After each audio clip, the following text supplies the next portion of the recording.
Warning, please be advised. The following video contains graphic scenes of players suffering catastrophic injuries from helmet hits during live football competition. This video is not meant to entertain. Its sole purpose is to enlighten and motivate the public to establish the evidence-based Hosea Method tackling technique as the national standard of care for teaching tackling at the youth and high school levels of tackle football competition. Parental discretion is advised. In order to change an existing paradigm, you do not struggle to try and change the problematic model. You create a new model and make the old one obsolete. Richard Buckminster Fuller, owner of 24 Patents.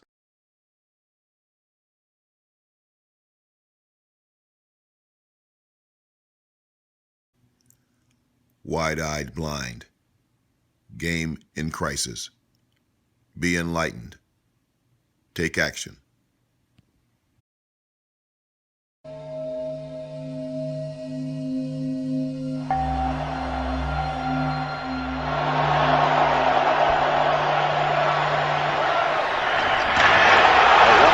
Ball's out. Oh, there is. They collide helmet to helmet, too. My name is David Deacon Jones. Born in Eatonville, Florida in the year of our Lord, 1938. I rose out of the ashes of segregation into the best defensive end to ever play this game. I come to try to tear your damn head off. That is why I'm a lot reluctant about advising anybody to play this game. Because I know what my mental capacity was. I'd take you down in a minute. I'd put you in the hospital in a minute and didn't care nothing about it.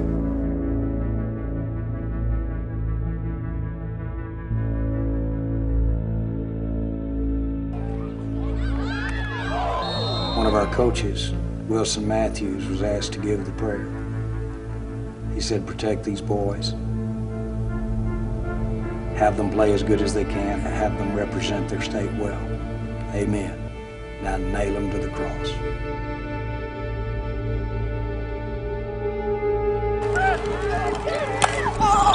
Good hit! The worst of all possible things is to spear somebody, because what happens is that if you take the force on the top of your head, there's no place for your bones to go.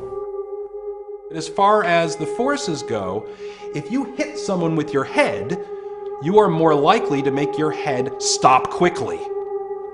You are also very likely to make the other guy's head go whoosh, and it's going to create large accelerations and decelerations of your head, but your brain ain't going to know it, and it's going to go whoosh.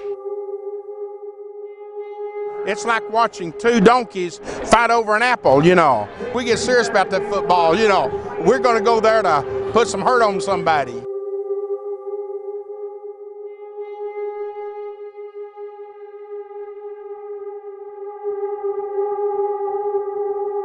'70, 80-year-old grandmothers up in the stands saying, kill him, take his head off.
A lot of these injuries are led to by leading with one's head.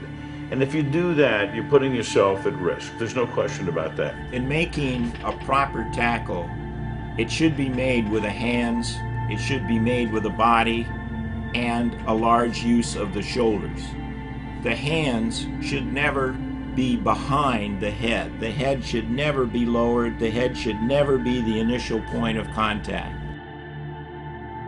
But a helmet is not a weapon, it's a protection. And you hit that person with the top of your head, your spine will break. When you have people striking with their head and you have two helmets colliding, something's got to give. Your head's gonna stop, and it's gonna stop fast. Your skull is going to stop. Boom! The impact causes a violent shaking of the brain inside the skull. It is like two cars coming together, head-on-head collision. The brain is spun, it's torqued, it's rotated so that nerve cells and their fibers are stretched and torn. Nothing good can happen from it, put it that way. Now, if you are bigger and faster and you do hit harder, like a Mack truck hitting a Volkswagen, then you're not going to be injured. The Volkswagen is going to be smashed. I think when you're young, if you have improper technique and you get your head caught down or to the side the wrong way, you have a very good chance of hurting yourself, hurting your neck, or getting a concussion. Youngsters are more susceptible to injury. They recover more slowly, and forces that would not cause injury in an adult with a well-developed neck do cause injury in a youngster. They're clearly more vulnerable.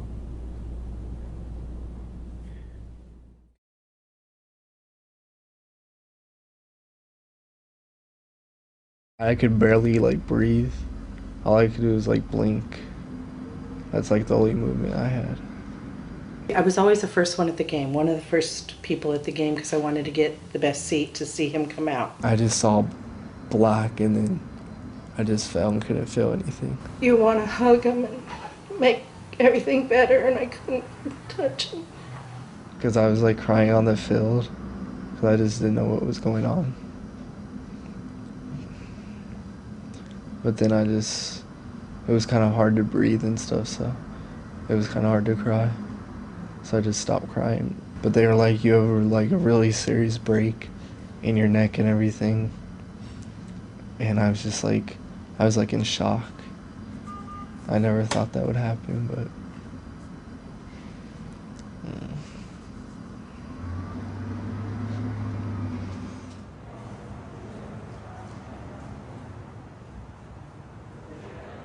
He's been playing football since he was 3. It was the first football game that I actually missed. The reality for the doctor says 0, but for me, I've seen my son walk several times in my dreams. And he was like, well, Mom, even if I don't get to walk again, I want to be an architect. So just have him to fix my hands. He said, have him to fix my hands because I want to be an architect, I can draw. He was like, save your money. I was like, okay, honey, I'm going to save my money. And I walked out of the room, and I walked around the corner, and I prayed, and I cried, and I prayed. He's my only son. My only son.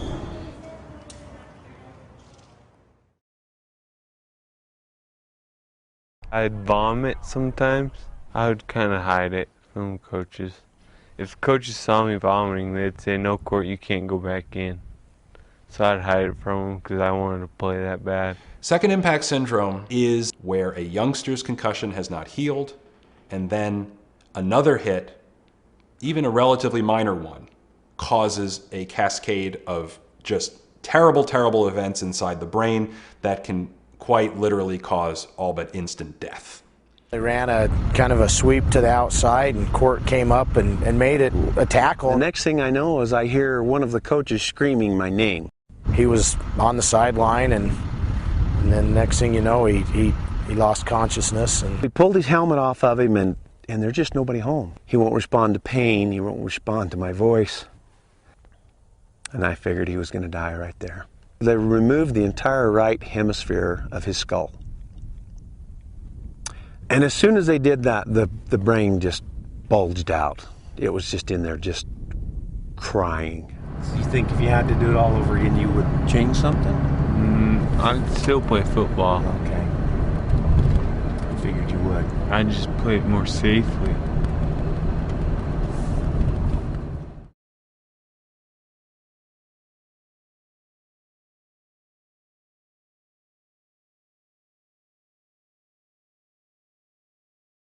we were called into the room, and the doctor told us and gave us word that Chris would be paralyzed from the shoulders down. We were not prepared for what we were going to see. I think the reality of the injury and the seriousness of the injury really set home, and we just sat there and cried.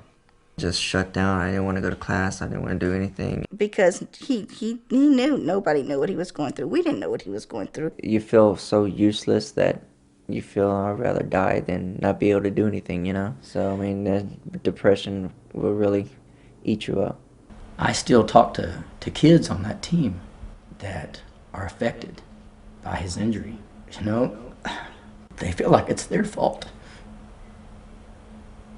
There are several people's lives that were affected by that one play.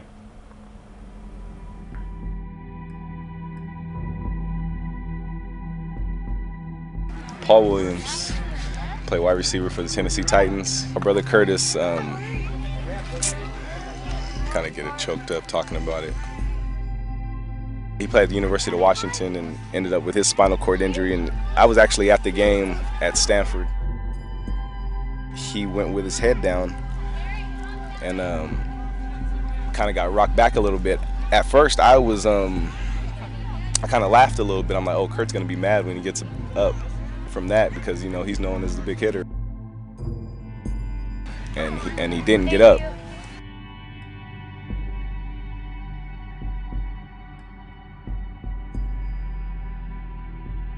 I just remember that feeling. It was kind of like I got sick to my stomach.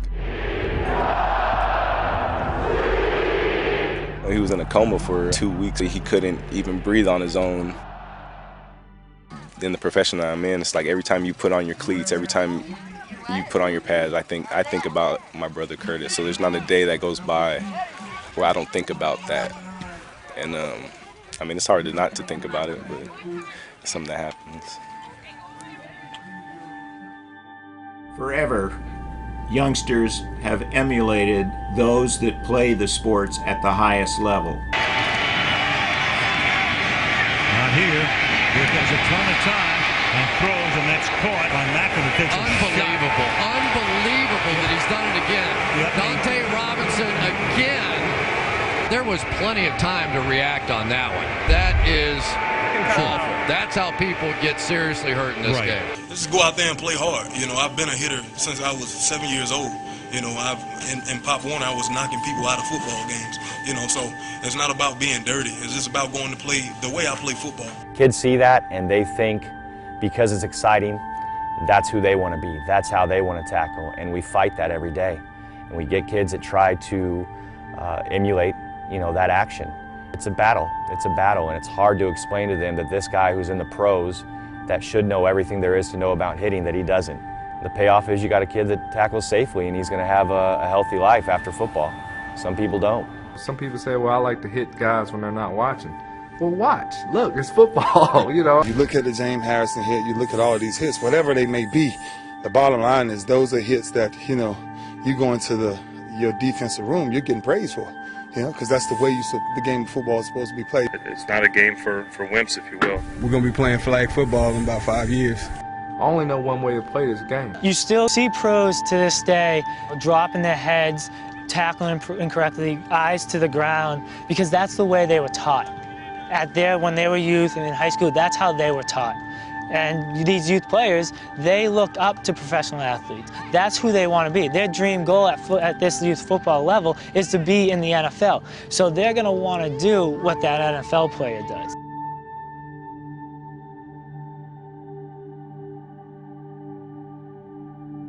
If I had a 10-year-old boy, I don't know that I'd be real inclined to encourage him to go play football in light of what we are learning from head injury. I'd hit people a lot with my head. That's sort of my main thing. My helmet kind of shows all the marks and how much I've hit people. Fortunately now, with the technology and helmets and the amount of padding that they have, it's basically like your head sitting in a basket, even to the point where if I hit someone really hard, it doesn't really hurt. Using the helmet as the initial point of contact in blocking and tackling works in the shorthand for that particular play, effectively achieving what you want, but it is putting your head and your neck at greater risk of long-term injury. R.J. Reynolds High School sophomore linebacker Matt Goodfeller was seriously injured during Friday night's game. Reynolds' team doctor told WXII 12 News that Goodfeller was taken to the hospital where he was undergoing emergency brain surgery.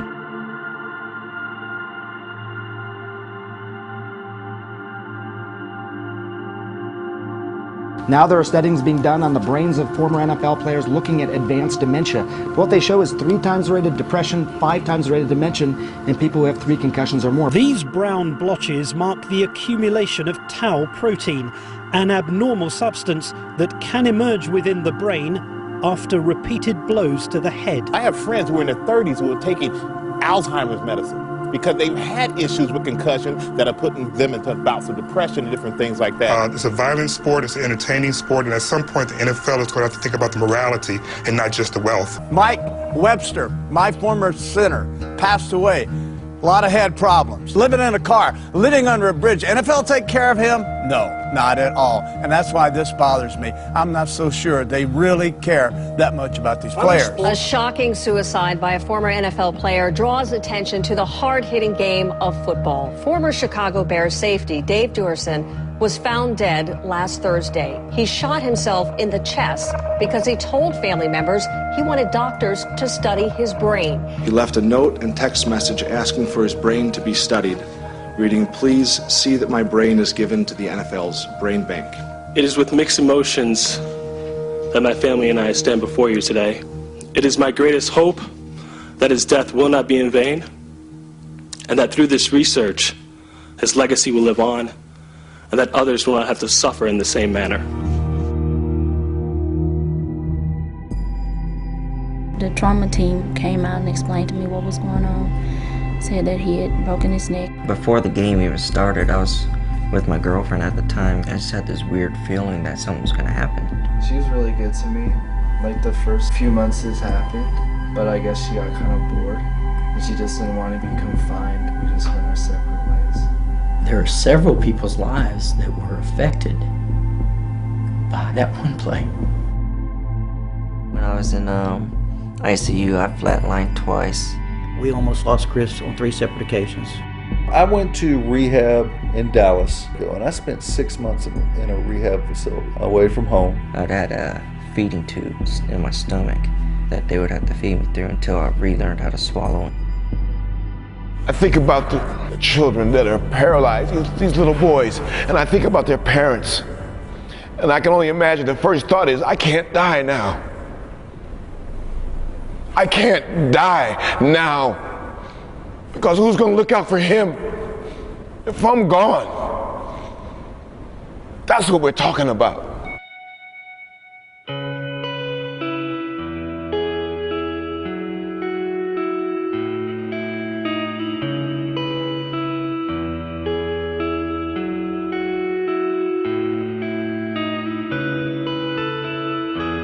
Think about it, kids are putting on pads and tackling as young as 7 years old. Those are babies. What's at stake here is my son's life and the life of his family. Horrible stuff happens when safety goes out the window when it comes to tackling. Having organized groups that can teach the proper way to tackle to minimize the use of the head, that's a key thing. Most spinal cord injuries in football occur in the act of tackling and tackling improperly.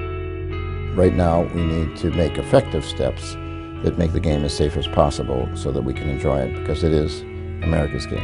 You know, unless you learn this at an early age, whether it be in a grade school program or a high school program, chances are you're not going to be able to do it. I think it would be a great thing to have these clinics put on by college, pro, high school coaches where they teach kids to tackle.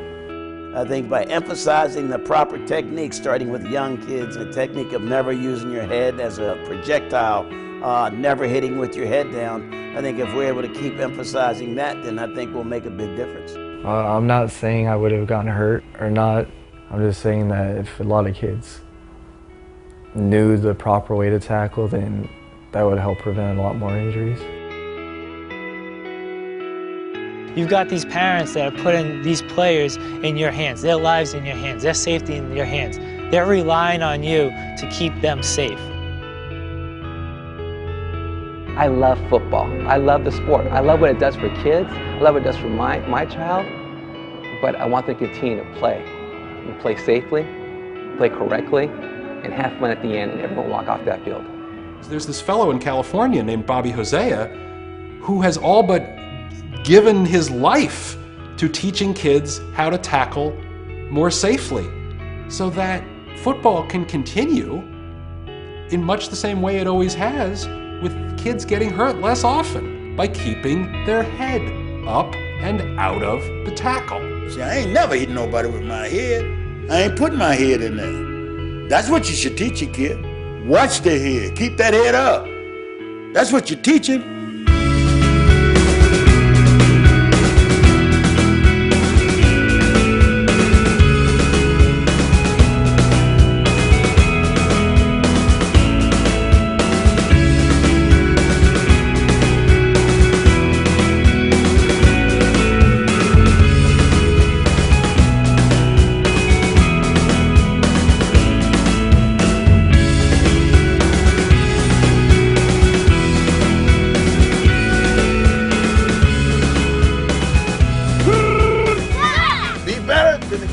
Behind you, beside you, in front of you, be better than them. Make them work.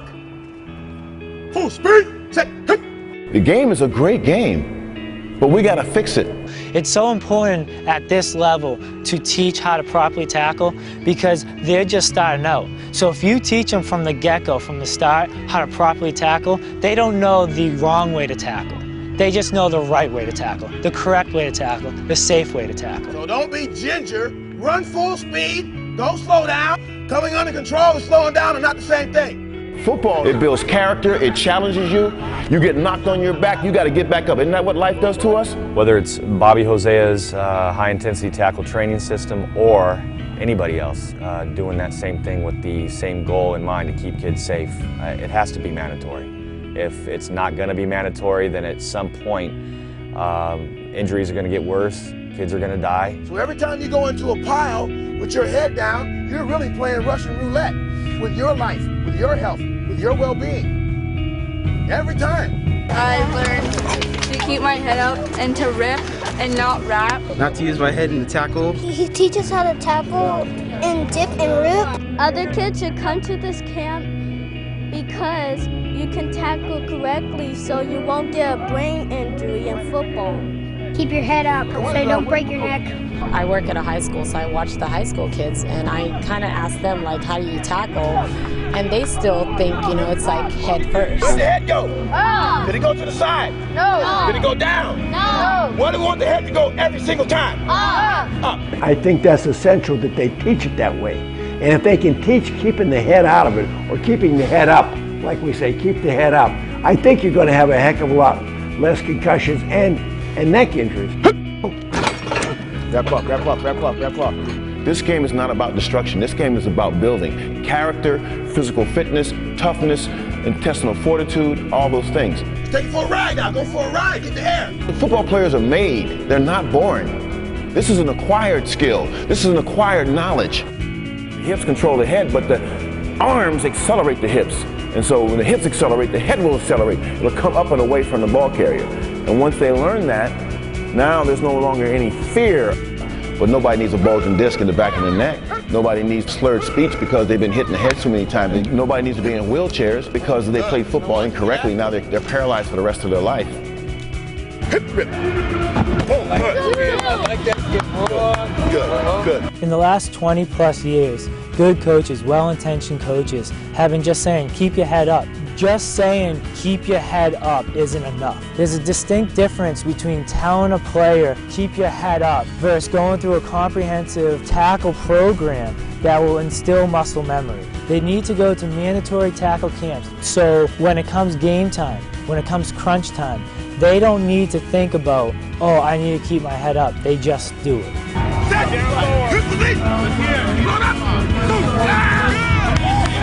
It's time for the adult community to step up and make games safe. The NFL and the NCAAs need to work with the youth level organizations to teach their future, the future of the NFL, the future of the NCAA, to tackle properly and to be safe. It's not about anything but keeping these kids safe and making sure that when they're older, that they look back on this and this was a positive experience and that they're healthy and they feel good and they love football.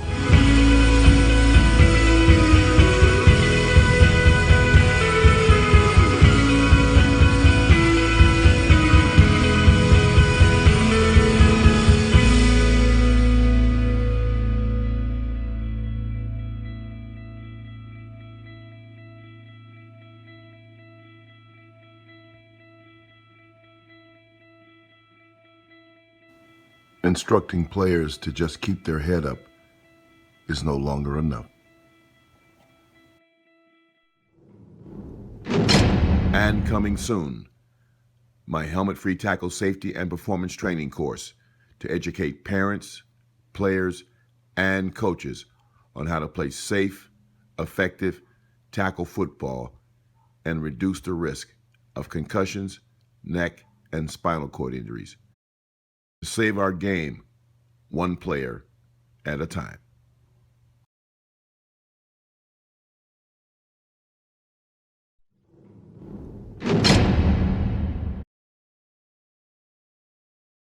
Please visit www.gridironheroes.org and make a donation of any size to assist the over 50 players and their families that have suffered a catastrophic spinal cord injury with costs of their special medical needs these injuries present.